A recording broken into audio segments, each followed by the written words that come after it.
warahmatullahi wabarakatuh. Perkenalkan, nama saya Rahima Novia, saya dari Langkat. Hari ini saya akan membawa teman-teman untuk jalan-jalan di Langkat melihat Masjid Ajiji. Yuk simak video berikut ini sampai habis. Bye. Masjid Ajiji Tanjung Pura, Langkat, Sumatera Utara dibangun atas perintah Sultan Abdul Aziz, penguasa Kesultanan Langkat, akhir pada abad ke-19. Masjid ini awalnya dibangun oleh Sultan Langkat pertama, yakni Sultan Musa Al-Khalidin Muazzam Shah pada tahun 1896. Setelah itu diteruskan anaknya Abdul Aziz Jalil Rahmat Shah pada tahun 1902. Kemudian diteruskan lagi oleh cucunya Sultan Mahmud Zalil Rahmat Shah hingga berakhirnya Kesultanan Langkat pada tahun 1948. Nama Masjid Ajiji ini diambil dari nama Sultan Abdul Aziz yang mendirikan masjid itu. Masjid ini sendiri diresmikan pada 12 Rabiul Awal 1310 Hijriah atau 13 Juni 1902 Masehi.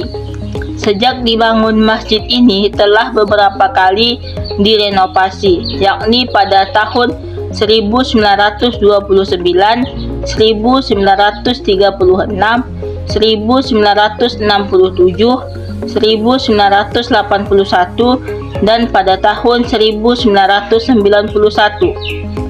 Masjid Ajiji ini juga sekaligus menjadi cerminan sosok kepribadian Sultan Abdul Aziz yang terkenal rendah hati.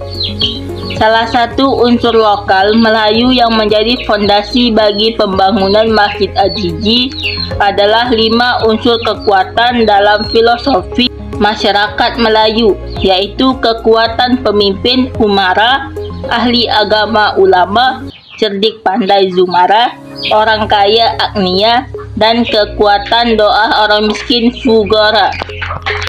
Masjid Ajiji Tanjung Pura berdiri di atas tanah seluas 18.000 meter persegi. Masjid Ajiji didirikan hanya dalam 18 bulan dan menelan biaya Rp200.000. Arsiteknya seorang Jerman.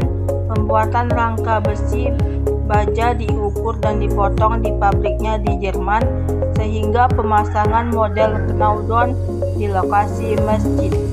Juga marmer, semen, dan keperluan masjid dibawa dari Eropa langsung dengan kapal laut ke pelabuhan Rantau Panjang Tanjung Pura.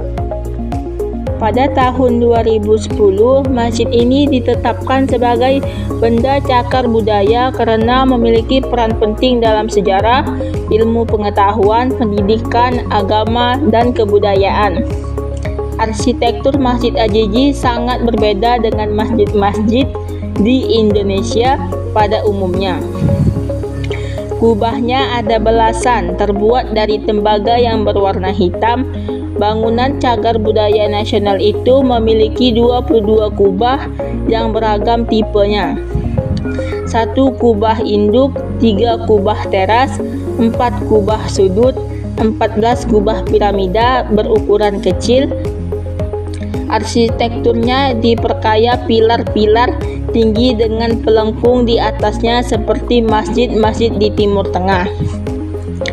Arsitektur masjid ini dirancang oleh seorang arsitek Jerman dan banyak pekerja konstruksi berasal dari etnis Tionghoa dan masyarakat Langkat.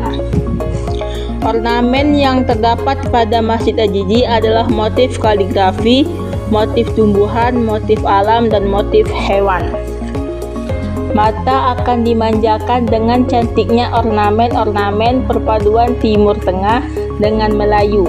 Bangunan Masjid Ajiji juga menjadi saksi bahwa Kesultanan Langkat, satu di antaranya kerajaan Melayu di Sumatera Utara, memiliki masa kejayaan. Masjid Ajiji tampak kokoh berdiri walaupun usianya melebihi 100 tahun. Uniknya, bangunan ini menjadi saksi nyata bahwa konsep pembangunan pada masa lampau mengikuti gaya Eropa, Cina, India, dan wilayah timur. Selain itu, keindahan ornamen-ornamen dalam Masjid Ajiji membuat pendatang seakan berada di Timur Tengah lantaran ornamen bangunan didatangkan langsung dari luar. Bentuk masjid ini memadukan corak arsitektur Tiongkok, Persia, Timur Tengah, dan tentu saja Melayu sendiri.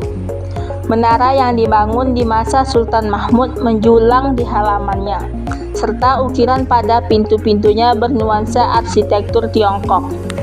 Bangunan utamanya bercorak Timur Tengah dan India dengan lebih dari 9 kubah. Di dalamnya terdapat bangunan segi 9 dengan tiang menjulang di atas. Tempat khatib berkhutbah berbentuk mihrab berundak yang cukup tinggi seperti pelaminan raja. Inilah makam dari Tubuh Abdul Aziz, anaknya dari Abdul Aziz, di mana nama Masjid Ajizi ini diambil dari nama ayahnya Harun Ajizi. Dan untuk menghargai Abdul Aziz tersebut, mereka menamai Masjid Ajizi ini mengambil nama Masjid Ajizi dari Tubuh Abdul Aziz. Inilah kondisi makamnya Tubuh Abdul Aziz.